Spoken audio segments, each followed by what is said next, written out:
ओम शांति। 27 अगस्त 2024। बाबा के महावाक्य।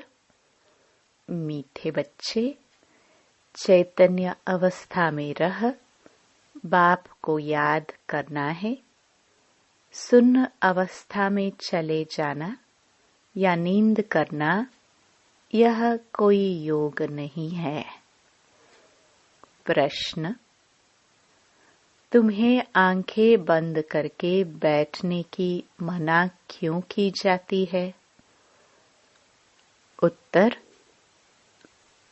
अगर तुम आंख बंद करके बैठेंगे तो दुकान का सारा सामान ही चोर चोरी करके ले जाएंगे। माया चोर बुद्धि में कुछ भी धारणा होने नहीं देगी। आंख बंद करके योग में बैठेंगे तो नींद आ जाएगी, पता ही नहीं चलेगा। इसलिए आंखें खोलकर बैठना है। कामकाज करते बुद्धि से बाप को याद करना है। इसमें हठ योग की बात नहीं है। ओम शांति। रूहानी बाप कहते हैं बच्चों को, यह भी बच्चा है ना। देहधारी सब बच्चे हैं।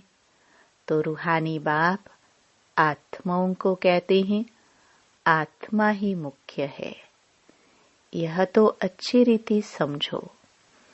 यहाँ जब सामने बैठते हो तो ऐसे नहीं शरीर से न्यारा हो गुम हो जाना है।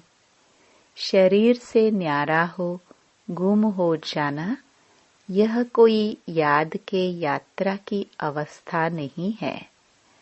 यहाँ तो सुजाग हो बैठना है। चलते फिरते उठते बैठते अपने को आत्मा समझ बाप को याद करना है।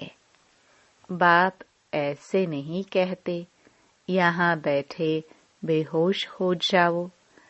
ऐसे बहुत बैठे बैठे गुम हो जाते हैं। तुम्हें तो सुजाग होकर बैठना है और फिर पवित्र भी बनना है। पवित्रता बिगर धारणा नहीं होगी। किसका कल्याण नहीं कर सकेंगे, किसको कह नहीं सकेंगे। खुद पवित्र रहते नहीं और दूसरे को कहते हैं वह तो पंडित हो गया। मियाँ मिट्ठू भी नहीं बनना है। फिर वह दिल अंदर खाता रहेगा। ऐसे मत समझो हम सुन्न में चले जाते हैं, आंखें बंद हो जाती हैं। यह कोई याद की अवस्था नहीं है। इसमें चैतन्य अवस्था में रह बाप को याद करना है। नींद करना कोई याद करना नहीं है। बच्चों को कई पॉइंट समझाई जाती हैं। शास्त्रों में दिखाया गया है। सातवीं भूमिका में चले जाते हैं। उनको दुनिया का पता नहीं पड़ता है। तुमको तो दुनिया का पता है ना। यह छीछी दुनिया है। बाप को कोई जानते नहीं है। अगर बाप को जानते तो सृष्टि चक्र को भी जान जाए। बाप बतलाते हैं यह चक्र कैसे फिरता है, मनुष्य पुनर्जन्म कैसे लेते हैं। सत्युग में भल बड़ी आयु हो जाती तो भी बदसूरत नहीं कहेंगे। बाकी सन्यासियों का तो है हठ योग। आंखें बंद करना, गुफाओं में बैठे बैठे बदसूरत बन जाना। तुमको तो बाप कहते हैं गृहस्थ में रहते सुजाग रहना है। सुन्न में चले जाना यह कोई अवस्था नहीं है। धंधा आदि भी करना है। गृहस्थ व्यवहार भी संभालना है। सुन्न में नहीं जाना है। कामकाज करते बुद्धि से बाप को याद करना है। जरूर काम करेंगे, आंखें खोल कर करेंगे ना। धंधा आदि सब कुछ करते रहो। बुद्धि योग बाप के साथ हो, इसमें गफलत नहीं करनी है। दुकान पर बैठे आंखें बंद हो जाएगी तो कोई सामान ही ले जाएंगे और पता भी नहीं पड़ेगा। यह कोई अवस्था नहीं। हम देह से न्यारे हो जाते हैं। यह सब हठयोगियों की बातें हैं, रिद्धि सिद्धि वाले करते हैं। बाप तो अच्छी रीति बैठ समझाते हैं, इसमें आंखें नहीं बंद करनी है। बाप कहते हैं, मित्र संबंधियों को जो बैठ याद करते हो वह सब भूल जाओ। एक बाप को याद करना है। सिवाय याद की यात्रा के पाप कट नहीं सकते। भोग ले जाते हैं, गुम हो जाते हैं सूक्ष्म वतन में। इसमें क्या होता है? जितना समय वहां है विक्रम विनाश हो ना सके, शिव बाबा को याद कर ना सके, न बाबा की वाणी सुन सकेंगे तो घाटा पड़ जाता है। परंतु यह ड्रामा में नोंद है, इसलिए जाते हैं। फिर आकर मुरली सुनते हैं, इसलिए बाबा कहते हैं जाओ फौरन आओ, बैठो नहीं। खेल पाल करना बाबा ने बंद कर दिया है। यह भी घूमना फिरना रुलना हुआ ना। भक्ति मार्ग में रुलना पीटना बहुत होता है, क्योंकि अंधियारा मार्ग है ना। मेरा ध्यान में वैकुंठ में चली जाती थी। वह योग व पढ़ाई थोड़ी थी। क्या उसने सद्गति को पाया? स्वर्ग जाने लायक बनी? जन्म जन्मांतर के पाप कटे? बिल्कुल नहीं। जन्म जन्मांतर के पाप तो बाप की याद में ही कटते हैं। बाकी साक्षात्कार आदि से कोई फायदा नहीं होता। यह तो सिर्फ भक्ति है, न याद है न ज्ञान है। भक्ति मार्ग में यह सिखलाने वाला कोई होता ही नहीं, तो सद्गति को भी पाते नहीं। भल कितना भी साक्षात्कार हो, शुरू में तो बच्चियां आपे ही चली जाती थी। मम्मा बाबा थोड़ी जाते थे। यह तो शुरू में बाबा को सिर्फ स्थापना और विनाश का साक्षात्कार हुआ, पीछे तो कुछ नहीं हुआ। हम किसको भी भेजते नहीं हैं। हाँ, बिठा कर कह देते बाबा इनकी रस्सी खींचो। वह भी ड्रामा में होगा तो रस्सी खींचेंगे, नहीं तो नहीं। साक्षात्कार तो ढेर होते हैं। जैसे शुरू में बहुत साक्षात्कार करते थे, पिछाड़ी में भी बहुत साक्षात्कार करेंगे। मिरुआ मौत, मलुका शिकार, इतने ढेर मनुष्य हैं, वह सब शरीर छोड़ देंगे। शरीर सहित कोई सतयुग में व शांति धाम में नहीं जाएंगे। कितने ढेर मनुष्य हैं, सब विनाश को प्राप्त करेंगे। बाकी एक आदि सनातन देवी देवता धर्म की स्थापना हो रही है ब्रह्मा द्वारा। तुम बच्चियां गांव-गांव में जाकर कितनी सर्विस करती हो। यही कहती हो कि अपने को आत्मा समझ, बाप को याद करो। सन्यासी तो राजयोग सिखलाना जानते नहीं। बाप बिगर राजयोग सिखलावे कौन? तुम बच्चों को बाप अभी राजयोग सिखला रहे हैं, फिर राजाई मिल जाती है। तुम अपार सुखों में रहते हो, वहां तो फिर याद करने की दरकार ही नहीं। रिंचक भी दुख नहीं होता है। आयु भी बड़ी, काया भी निरोगी होती है। यहाँ कितने दुख हैं। ऐसे तो नहीं बाप ने दुख के लिए खेल रचा है। यह तो खेल सुख दुख हार जीत का आदि अनादि है। इन सब बातों को सन्यासी जानते ही नहीं तो समझा कैसे सकते। वह तो भक्ति मार्ग के शास्त्र आदि पढ़ने वाले हैं। तुमको कहा जाता है अपने को आत्मा समझ, बाप को याद करो। वह सन्यासी फिर आत्मा समझ ब्रह्म को याद करते हैं। ब्रह्म को परमात्मा समझते हैं। ब्रह्म ज्ञानी है। वास्तव में ब्रह्म है रहने का स्थान। यहाँ तुम आत्माएं रहती हो। वह फिर कहते हम उनमें लीन होंगे। उनका ज्ञान ही सारा उल्टा है। यहाँ तो बेहद का बाप तुम बच्चों को पढ़ाते हैं। वह कहते भगवान 40,000 वर्ष बाद आएगा। इसको कहा जाता है अज्ञान अंधियारा।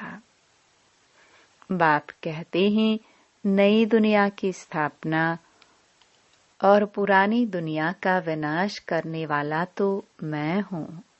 मैं स्थापना कर रहा हूँ। विनाश भी सामने खड़ा है। अब जल्दी करो, पावन बनो, तब ही पावन दुनिया में जाएंगे।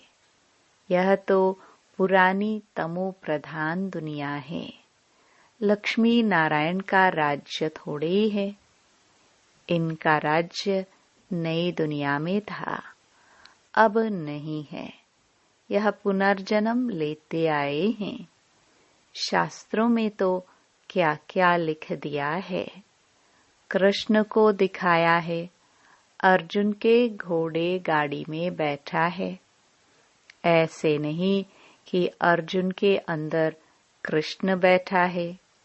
कृष्ण तो देहधारी था ना। न कोई लड़ाई आदि की बात है। उन्होंने तो पांडवों और कौरवों का लश्कर अलग अलग कर दिया है। यहाँ तो वह बात नहीं। यह भक्ति मार्ग के अथाह शास्त्र हैं। सतयुग में यह होते नहीं। वहाँ तो ज्ञान की प्रालब्ध राजधानी है। वहाँ सुख ही सुख है। बाप नई दुनिया स्थापन करते हैं तो जरूर नई दुनिया में सुख होगा ना। बाप कभी पुराना मकान बनाते हैं क्या? बाप तो नया मकान बनाते हैं। उस दुनिया को ही सतो प्रधान दुनिया कहा जाता है। अभी तो सब तमो प्रधान अपवित्र हैं। पराए रावण राज्य में बैठे हैं। राम तो कहा जाता है शिव बाबा को राम राम कह राम नाम का दान देते हैं। अब कहाँ राम, कहाँ शिव बाबा। अब शिव बाबा तुम बच्चों को कहते हैं मामेकम याद करो। जहाँ से आए हो वहाँ ही फिर जाना है। जब तक बाप को याद कर पवित्र नहीं बनेंगे तो वापस भी जा नहीं सकेंगे। तुम्हारे में भी कोई विरले हैं जो अच्छी रीति बाप को याद करते हैं। मुख से तो कहने की बात नहीं। भक्ति में राम राम मुख से कहते हैं। कोई नहीं कहेंगे तो समझेंगे यह नास्तिक हैं। कितना आवाज करके गाते हैं। जितना झाड़ बड़ा होता है उतनी भक्ति की सामग्री बड़ी होती जाती है। बीज कितना छोटा होता है। तुमको कोई चीज नहीं, कोई आवाज नहीं, सिर्फ कहते हैं अपने को आत्मा समझ मुझे याद करो। मुख से कहना भी नहीं है। लौकिक बाप को भी बच्चे बुद्धि से याद करते हैं। बाबा बाबा बैठकर कहते थोड़े हैं।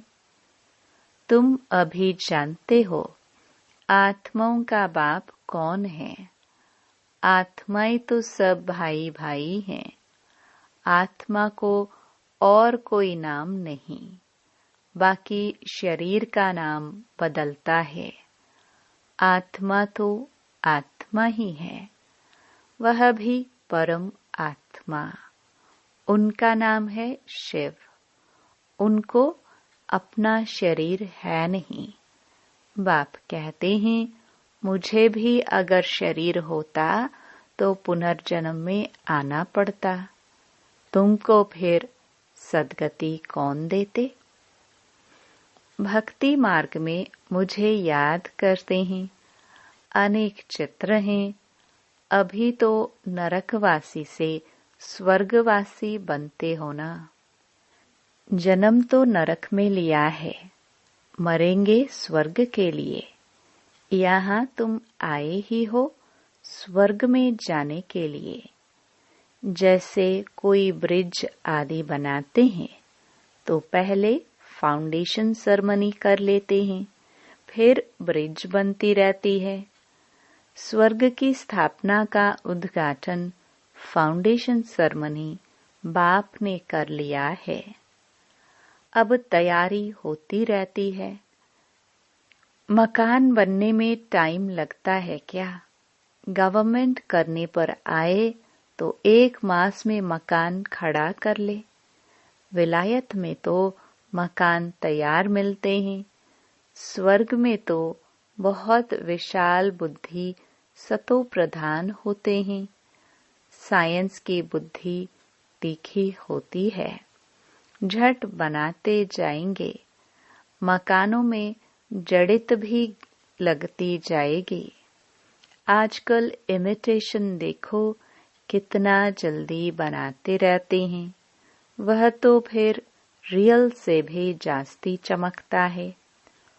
और आजकल की मशीनरी से झट बना लेते हैं।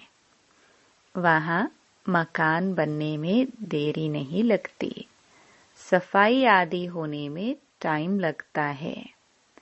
ऐसे नहीं कि सोने की द्वारिका समुद्र से निकल आएगी। तो बाप कहते हैं खाओ पियो भल, सिर्फ बाप को याद करो तो विक्रम विनाश हो, और कोई उपाय नहीं। जन्म जन्मांतर यह गंगा स्नान आदि करते आए हो, परंतु कोई भी मुक्ति जीवन मुक्ति को तो पाते ही नहीं। यहाँ तो बाप पावन बनने की युक्ति बताते हैं। बाप कहते हैं मैं ही पतित पावन हूँ। तुमने बुलाया है, हे पतित पावन बाबा, आओ आ करके हमको पावन बनाओ। ड्रामा पूरा हुआ तो फिर सब एक्टर्स स्टेज पर होना चाहिए। क्रिएटर भी होना चाहिए। सब खड़े हो जाते हैं ना। यह भी ऐसे है। सभी आत्माएं आ जाएंगी, फिर वापस जाना होगा। अभी तुम तैयार नहीं हुए हो। कर्मातीत अवस्था ही नहीं हुई है, तो विनाश कैसे होगा। बाप आते ही हैं तुमको नई दुनिया के लिए पढ़ाने। वहाँ काल होता ही नहीं। तुम काल पर जीत पाते हो। कौन जीत पहनाते हैं। कालों का काल। वह कितनों को साथ ले जाते हैं। तुम खुशी से जाते हो। अब बाप आए हैं सबका दुख दूर करने। इसलिए उनकी महिमा गाते हैं। गॉड फादर, लिबरेट करो दुख से, शांति धाम सुख धाम में ले चलो। परंतु यह तो मनुष्यों को पता नहीं कि अभी बाप स्वर्ग की रचना रच रहे हैं। तुम स्वर्ग में जाएंगे, वहाँ झाड़ बहुत छोटा होगा, फिर वृद्धि को पाएगा। अभी और सब धर्म है, वह एक धर्म है नहीं। नाम रूप राजाई आदि बदल जाती है। पहले डबल ताज फिर सिंगल ताज वाले होते हैं। सोमनाथ का मंदिर बनाया है, कितना धन था। सबसे बड़ा मंदिर एक है जिसको लूट कर ले गए। बाप कहते हैं तुम पद्मा पदम भाग्यशाली बनते हो। कदम कदम पर बाप को याद करते रहो तो पदम इकट्ठे होंगे। इतनी कमाई बाप को याद करने से होती है। फिर ऐसे बाप को याद करना तुम भूलते क्यों हो? जितना बाप को याद करेंगे, सर्विस करेंगे, उतना ऊंच पद पाएंगे। अच्छे अच्छे बच्चे चलते चलते गिर पड़ते हैं। काला मुंह किया तो की कमाई चट हो जाती है। जबरदस्त लॉटरी गवा देते हैं। अच्छा, मीठे मीठे सिखिलदे बच्चों प्रति मात पिता बाप दादा का याद प्यार और गुड मॉर्निंग। रूहानी बाप की रूहानी बच्चों को नमस्ते। धारणा के लिए मुख्य सार। पहला, गृहस्थ व्यवहार संभालते हुए बुद्धि योग बाप के साथ रखना है। गफलत नहीं करनी है। पवित्रता की धारणा से अपना और सर्व का कल्याण करना है। दूसरा, याद की यात्रा और पढ़ाई में ही कमाई है।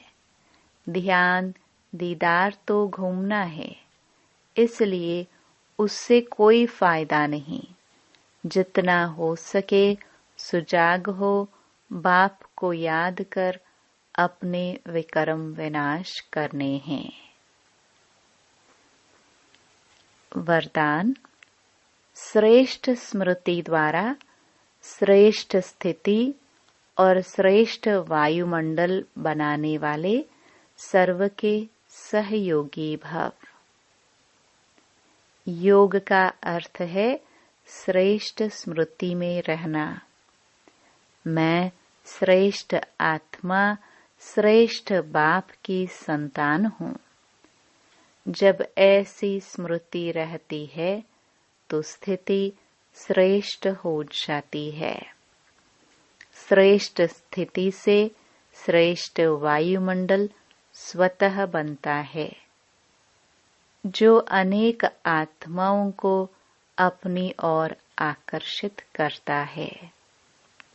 जहाँ भी आप आत्माएं योग में रहकर कर्म करती हो, वहाँ का वातावरण वायुमंडल औरों को भी सहयोग देता है। ऐसी सहयोगी आत्माएं बाप को और विश्व को प्रिय हो जाती है। स्लोगन। अचल स्थिति के आसन पर बैठने से ही राज्य का सिंहासन मिलेगा। ओम शांति।